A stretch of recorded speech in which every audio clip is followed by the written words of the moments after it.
protocol to escort Her Excellency and invite her to address the Assembly.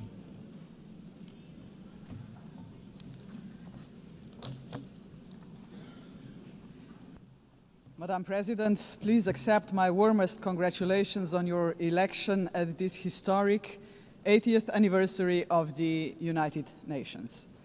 Your election underscores the vital importance of including women in the decision-making process. Ladies and gentlemen, Excellencies, in 1945, the end of the Second World War was greeted with celebrations, and hopes were placed in a new era of peace and cooperation, embodied by the creation of the United Nations. However, those hopes were soon overshadowed by the onset of the Cold War. When it ended in 1991, we once again dared to believe that this would pave the way to the vision of lasting peace, security and cooperation as enshrined in the UN Charter. Sadly, that vision has not materialized. In fact, the situation has worsened, and here is why.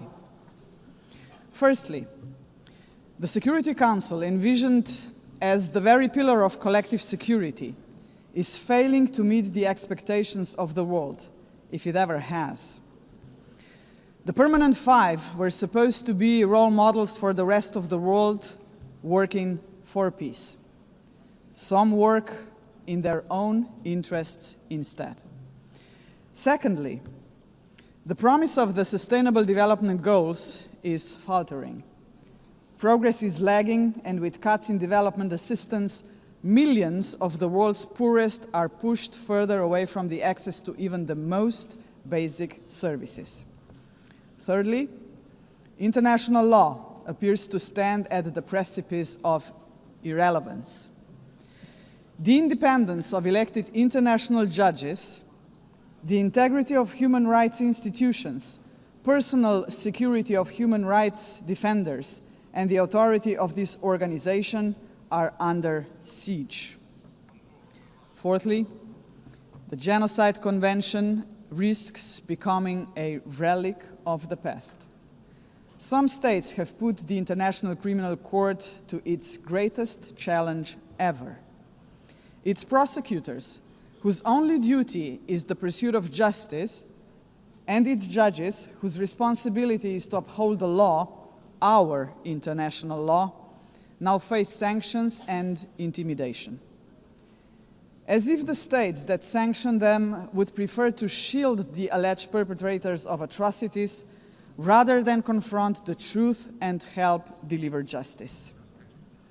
Fifthly, the landmark opinion of the International Court of Justice affirming that international law obliges states to prevent harming the climate already feels obsolete. And finally, states are withdrawing from the Paris Climate Agreement, from the Ottawa Treaty, and from the UN agencies, or simply cutting their finances. Each such act chips away at the support for multilateralism, a system designed not for the powerful few, but for the benefit of all of us. Madam President, how are we to explain these trends to our electorates, to our people, and above all, to our children? Shall we tell them that this is the new normal, that might makes right, that the strong may seize what they want, because they can, that they can kill with impunity, because they can, that they may pollute, wage wars, and trample on international law, just because they can? Are we prepared to look our children in the eyes and say, this is the world you will inherit and there is nothing we can do about it? With the adoption of the Pact for the Future last year, we have charted a path toward a stronger, more forward-looking United Nations. But we must now create the conditions to fulfill our commitments. One way forward is to establish a permanent advocacy network to give the pact unconditional, sustained political support. To this end, I propose the creation of a global forum for the future, an inclusive movement of states committed to multilateralism, mutual respect, and the defense of our shared vision.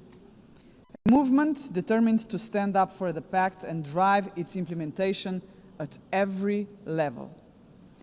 As states consider how to implement the pact for the future, some solutions may be seen as inconvenient today, but in the long run, ladies and gentlemen, they are not optional. They are systemically necessary. The first example is the reform of the Security Council. We all recognize that it is the principal organ entrusted with the maintenance of international peace and security. But what it is not, and must never be, is a body that stands above international law to defend the interests of some at the expense of others. UNGA's norms must be safeguarded as a matter of principle. If the prohibitions against genocide and crimes against humanity are accepted as UNGA's norms, can any permanent member claim a legitimate veto right in such circumstances?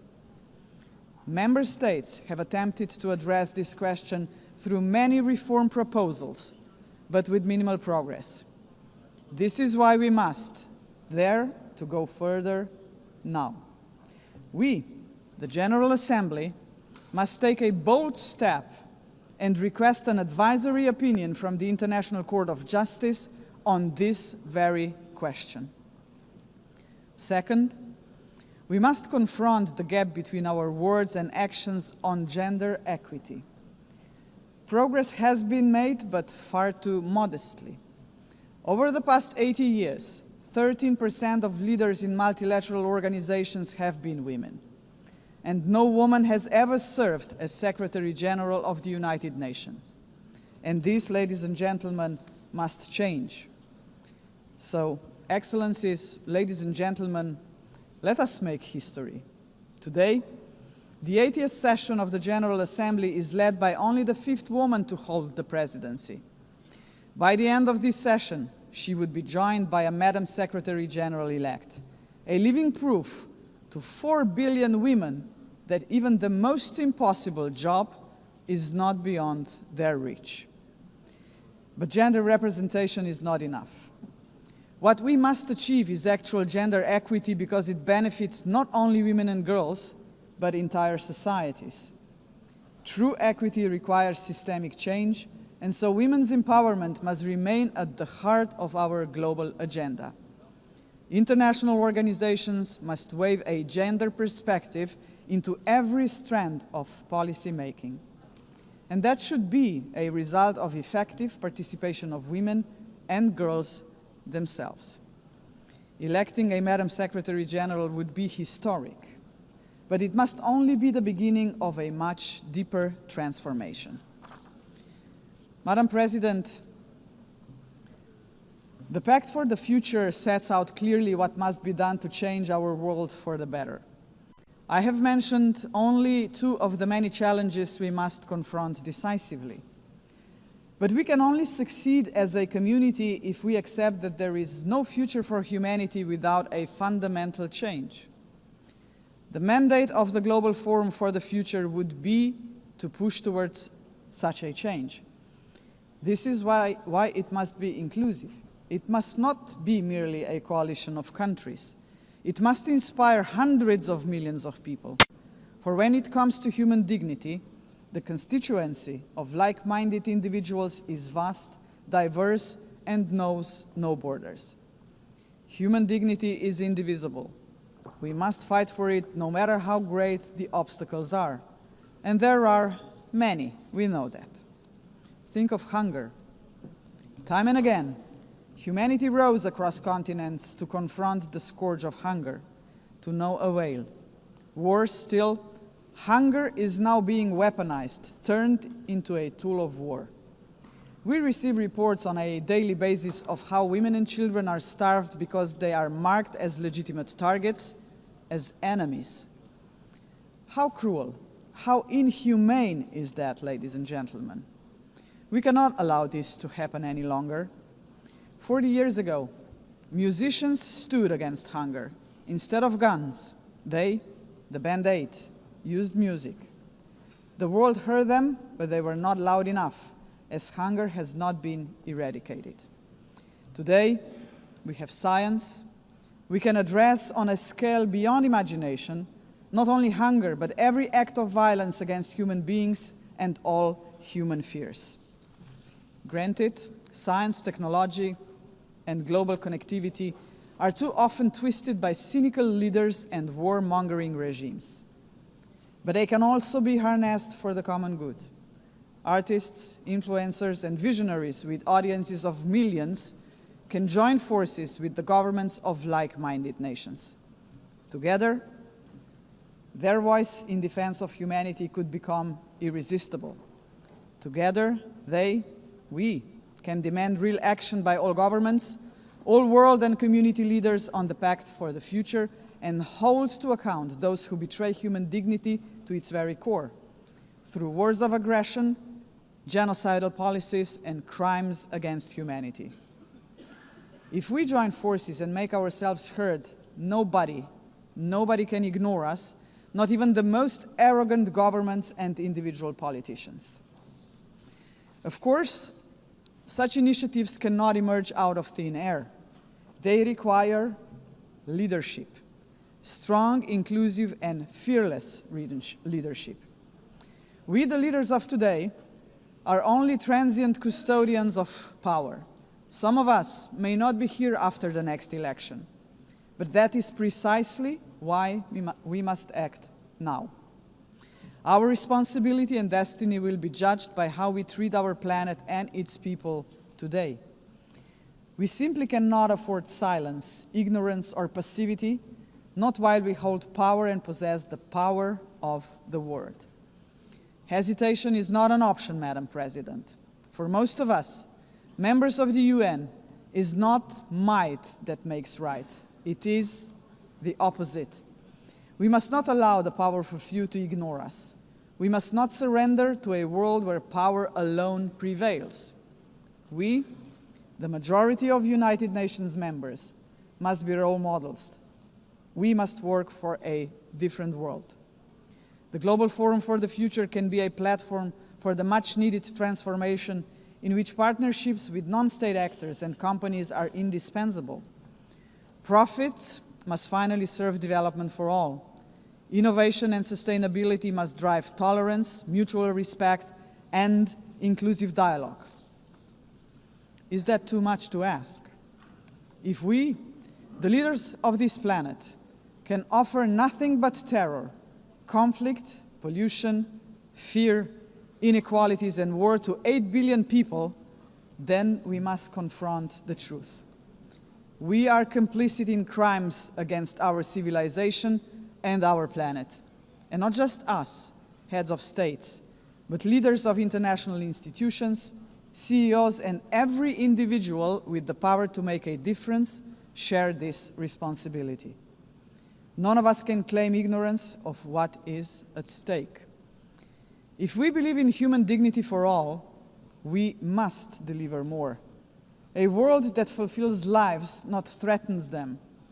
We must say yes to inclusive multilateralism and a resounding no to multipolarism. Let us show that this General Assembly can and will make a difference, as it has often done before. Let us demonstrate that we reject arrogance, hatred, and willful blindness to a lack of equality and justice, to wars of aggression, crimes against humanity, and genocide, because they tear us apart for generations. And let us proclaim in all seriousness and sincerity that we embrace personal and collective responsibility to uphold humanity, sustainable development, and international law, because this will keep us together as a civilization for generations. And Madam President, let me end on a personal note. For the sake of future generations, to fulfill our responsibility as human beings, to ensure that we are on the right side of the history, we should do the right thing. We did not stop the Holocaust. We did not stop the genocide in Rwanda. We did not stop the genocide in Srebrenica. We must stop the genocide in Gaza. There are no excuses anymore. None. Ladies and gentlemen, thank you very much. On behalf of the Assembly, I wish to thank the President of the Republic of Slovenia. The Assembly will hear an address by His Excellency Kasim Jomart Tokayev, the President of the Republic of Kazakhstan. I request protocol to escort His Excellency and invite him to address the Assembly.